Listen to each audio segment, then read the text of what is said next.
Hey guys, Freddy here. Welcome back to another House Rules video. In this one we're going to be looking at Downtime. Now Downtime is that bit between adventures. When you're not down a castle dungeon fighting monsters, you're not on the streets hunting down a target for your contract as a mercenary, you're not flying the stars fighting the evil empire. It's when your character's just living their life. Now, many games just put it aside like that. They treat it as your dwarf troll slayer is spending his time, healing up between adventures and writing letters home to his mom, telling her how he's been an absolute credit to the family. It's when you're doing general maintenance on your starship. It's when your mercenary is healing up after getting cybernetic implants put in. Or whatever. It's just generic time. But often games will do something with this and create a sort of metagame outside it, where your characters can actually do something with all this money they're getting, rather than just spending it on equipment and enhancements for themselves. They can build up to something more. So we're going to have a look at a few games and see what they do, and then we'll be going over to the game we've been writing together, Satanic Panic, and we will be looking at adding something to that. Anyway, let's have a look at some games. And first up, as we so often do, Dungeons and Dragons. Now this is the 1983 BECMI set, most especially set to the expert rules. Because in the expert rulebook, on page 23, we've got rules for building things, construction costs. You can build keeps, and it also mentions building homes, taverns, or barns of stone. And it costs 1 game day for every 500 gold pieces spent. So this is something you do between games. You build yourself a home, you build yourself a castle, a wizard's tower, whatever. But they're kind of doing this in the latest version with their Bastion rules. The 2024 Dungeon Master's Guide is going to have rules for you to build homes, somewhere to invest your money into, to spend your time between adventures. And they're also going to build in various advantages. So if you build a wizard's tower, you'll be able to go into that to research spells. You'll be able to hire people who work out of there who go and explore in things they call their Bastion rounds, which take around about a month. But in this version, there's nothing like that. You're just building somewhere to live. And so next, Pendragon. Now this is the 1985 edition. And in the player's book, we see that Pendragon is very much the game of Downtime, because a large part of play takes place between adventures. You see, you only really take part in one adventure per game year. And between that, you're doing lots of other things. If we turn to the section on timescales, on page 42-43, we can see we've got narrative time, we've got scenario time, we've got melee rounds, and we've got annual time. Then we flip over the page, and we can see that these experience checks, aging, checking horses, add glory, stipends, extra learning, romantic deeds, gifts to other people. All of this takes place between the adventures, while your character's getting on with their life.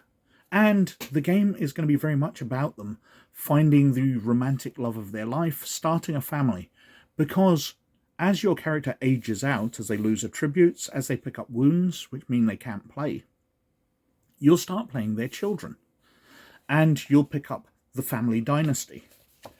And there's a section at the back of the book where we have stuff about the family, where we talk about marriage, bastardry and divorce, inheritance, family generation tables, marriage within character classes or below their class, random marriages, childbirth, family events, including deaths, and you're creating your genealogy record of where your characters come from. And that's what the game's going to be about. Not only are you taking part in adventures, you're taking part in tournaments, you're going to grand balls, you're doing things between the adventures, which you actually do play out somewhat, but a lot of it's record keeping in what's happening to your domain as you become a lord and you form your family and your dynasty for the character you're going to play next. And now Earthdawn from 1995.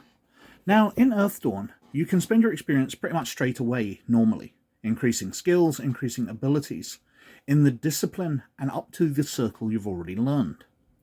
Basically, you can spend as much as you want to become better at those things. However, when you're expanding your abilities by either going to a new discipline, basically Earthdawn's version of a class, or gaining access to more powerful abilities, basically leveling up, you need to get training. In addition to meeting the new talent rank and number requirements to advance to the new circle, characters must also seek training. Characters can train for a higher circle in 3 ways: paying for training by another member of the discipline, taking the training pledge, or summoning a ghost master. So, while you're just remaining the same level and same discipline as you are, you can learn whatever within those just by spending experience. But then, if you're wanting to increase that or jump to another discipline, you need to be trained, which will take time. Character must train for 40 hours within a 3-week period. If they don't complete the 40 hours of training within that time, loses the benefits of the training, must start all over again. So it's possible that players, if they see that another player has a useful ability, and they are a lower circle in that discipline, so if you're a thief and you want to learn a swordmaster ability, then the swordmaster within your party can train you. And training can take within party. However, apart from that, if you're going up, you're sticking to swordmaster and you're wanting up to circle 4 or 5, then you're going to have to be seeking someone, and you're going to have to be paying them. Another element of Earthdawn is the way magical items work. Most magical items in Earthdawn you can't just pick up and use instantly. You have to tie a thread to them, doing a magical ritual to connect that magical item to get life force off you.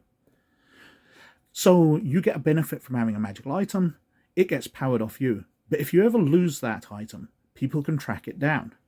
So the rituals to do this take time.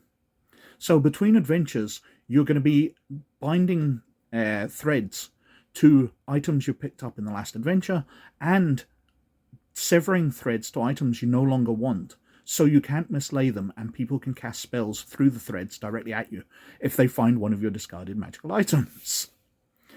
There's a lot built into the magical system, but basically the game just works like most other RPGs, where you're just spending experience and increasing your abilities.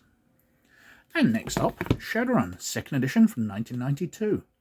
Now, in my head, I thought the magic system in this worked very similarly to Earthdawn. I was connecting the two together very closely, and I thought that creating magical foci and binding them all took time. However, all it does is require karma. It happens outside play, that you're spending your karma to create magical items, the foci, weapon foci, whatever, spell locks. And then you're binding them to you by spending more karma. And of course, other players are spending their karma to increase skills, attributes, become a better gunman, or become faster in combat, or whatever. Your standard mages are spending some karma learning spells. All of this is happening outside play, but there's no timing for it. And finally, of course, you're fencing the goods that you gathered. So when you gunned somebody down and picked up their customized shotgun, you're going to a fixer and selling it and making some money off that. And while these are all happening, the Games Master decides how long it's taking. There's no set timescales for any of it. And you, of course, need to maintain your lifestyle, so you need to have somewhere to live. And you'll be shelling out some of your hard-earned cash to have a home to live in during that time. And Living Steel from Leading Edge Games in 1987. Now, this one has the usual stuff, where your characters will be doing things between adventures. You're going to be building up a settlement, you're going to be trying to rebuild civilization. Because the game's about people in powered armor waking up from cryosleep to free an invaded world. But a lot of the time, characters are taken out of play between adventures as well, and might be out of play during the next adventure. You see, in the world of Living Steel, there's a teleportation system which allows you to transport around the planet.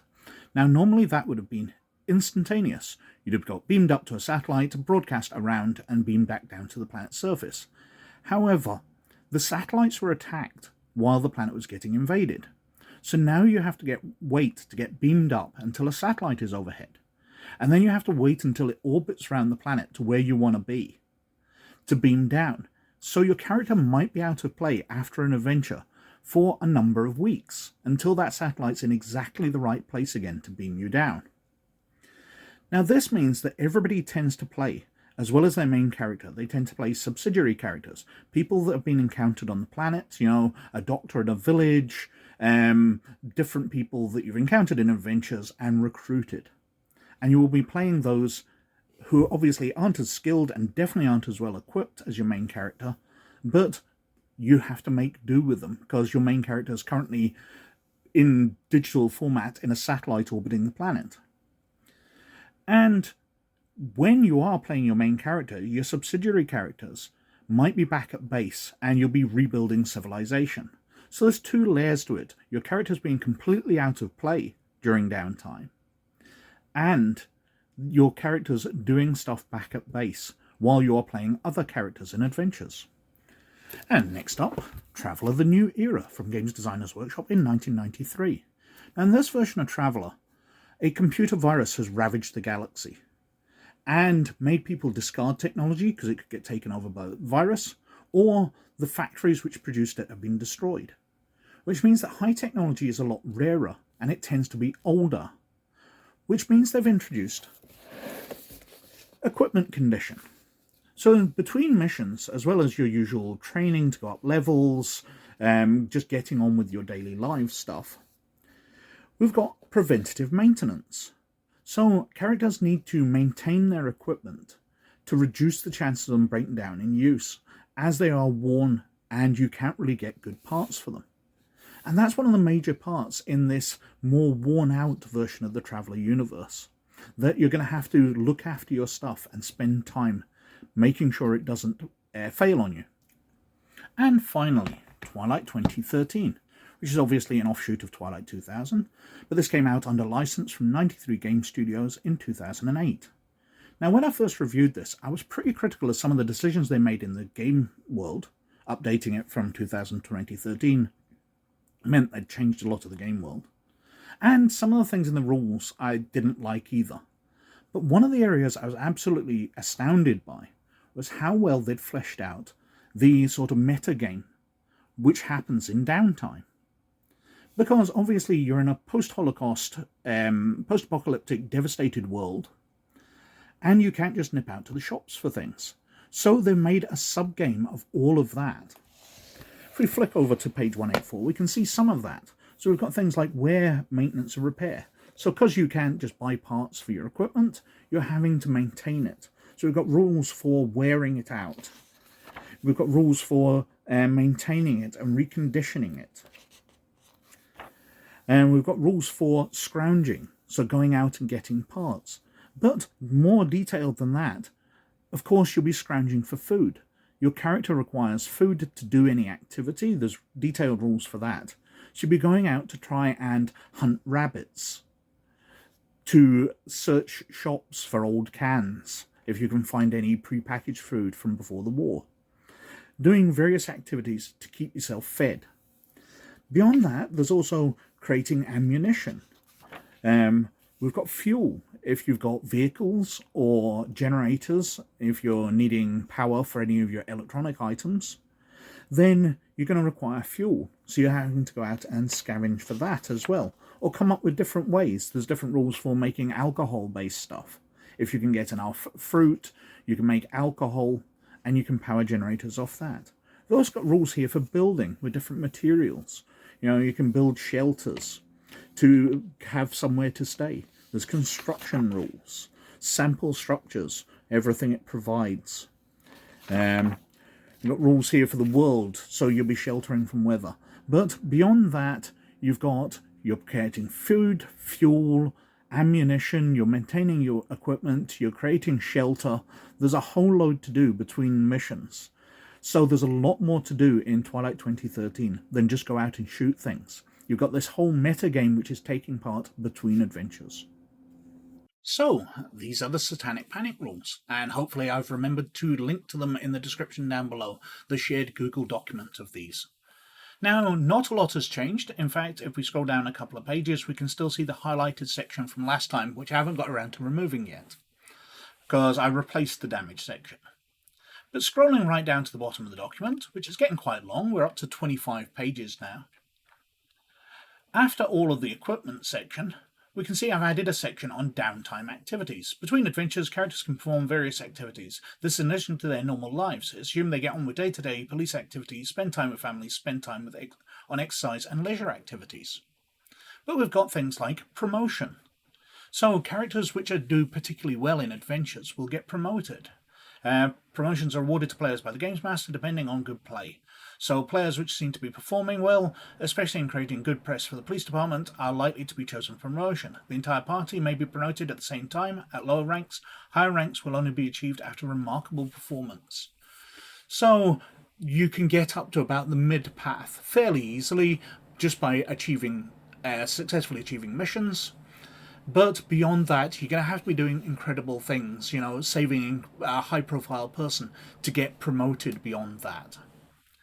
So we've got cadets, which are lower than the players, but they're included here. They get basic police training, 1 gear pick, and they have no command authority. The players start off as patrol officers, first rank after graduation from police academy, responsible for patrolling assigned areas, responding to calls and enforcing laws. Starting rank for a player character. They get 2 gear picks, authority to issue tickets and make arrests, no command authority over other officers. We've got corporal, where they gain another gear pick, so they've got 3. They supervise teams and have authority to mentor and guide patrol officers. Then we've got sergeants, another extra gear pick. They've got command authority over corporals and patrol officers, ability to lead teams during operations and critical incidents. Lieutenant. Now this is getting to the top of where players will normally be promoted to automatically. They need to do astounding things beyond this. But they get another gear pick, got command authority over subordinates, and strategic planning and operational oversight capabilities. Captains, 2 gear picks, more, command authority over everyone lower than them. Majors, deputy chiefs, and then the chief of police at the top, who on top of the 2, 3, 4, 5, they get another 5, and they have ultimate command authority over the entire police department. Now obviously the players aren't expected to reach this rank unless it's getting to the end of a campaign. Beyond this, we've also got a station building. So this is what I foresee for downtime, that people allocate their gear picks. Each of these are available from level 1 to level 5 and cost 5 permanent gear picks times the level, so 5 for level 1, 10 for level 2, etc. Each level comes with an NPC with a relevant skill at 2 times the level, so a level 1 dispatch center will have a dispatch controller NPC with skill levels at 2. If the section is upgraded and then a second NPC is recruited for that section, the Games Master and players have the option of the original NPC increasing their skills to the current level times 2, or they may remain the same and a new NPC will have skills at this level, so they'll be recruiting somebody extra. So familiar NPCs may improve as the players upgrade their station. And we've got various areas here. I haven't thought of everything, obviously, but we've got a dispatch center. So there's enhanced communications abilities, you get dispatch controller, and +1 to research. So when the players are doing an investigation and they're trying to research something, they can call back to the dispatch center and get advice, getting a bonus of 1 dice to their research for each level. So if they've got a 5th level dispatch center, they'll be getting an extra 5 dice. But they'll have put in a massive amount of permanent gear picks to get this. So as well as having gone up ranks, they will probably had to spend a bunch of experience buying separate gear picks for this. We've got interrogation rooms and holding cells. They get a +1 to intimidation, so when they're interrogating somebody within those, they can improve their skill to get more information out of people. And it's got details of what's there. You get a processing officer along with that. A forensics lab, which is +1 to science. It's got details of what's in there, and you get a forensics officer. A armory, which gives you an extra gear pick for each level, and you get a weapons officer. A public relations officer. Going back to the armory, that's a +1 gear pick for everybody in the station. So your players can buy that fairly cheaply, and they all get an extra gear pick to balance that out pretty low levels. Public relations office. So you get press officer and +1 to persuasion, where you're getting press releases professionally put out and somebody else is speaking to the public on your behalf. Training facilities, you get training officer and you get a +1 to your strength, your dexterity, agility or endurance for each level. So you can spend time in there training. Surveillance and monitoring room, you get surveillance officer and +1 to streetwise and search. That's only when using the surveillance office, so when you're calling back there for advice or you've called on help from the station. You don't get that all the time. These are only used when you're using that. An IT department, +1 to computers with an IT officer. A chapel with a priest and +1 to occult. I seem to have mistyped there. We've got a garage, which has a mechanic and +1 to piloting. Now obviously you can create other things for the station, but I think I've covered the kind of basics there. And the players will be putting their gear picks aside, upgrading their station, getting a cast of NPCs to help them as they go about their duties, and they'll be getting various bonuses when they're using these things. I probably should define, because the garage will be a +1 to piloting all the time because you're getting practice there, but things like the IT department, you'll only be getting the bonus when you are calling them in to do something and help you out with it. You know, you're calling back to base for information on a computer system to help you in those skill rolls. But it's the basis of a system. I think there's quite a lot there for players to build up, and it will build the campaign around them as you bring in NPCs, which basically the players have helped create because they've created these upgrades. But anyway, I think I've been wittering on for quite long enough, so thank you very much for watching. But as always, most of all, you look after yourselves, and I'll catch you later. Bye now.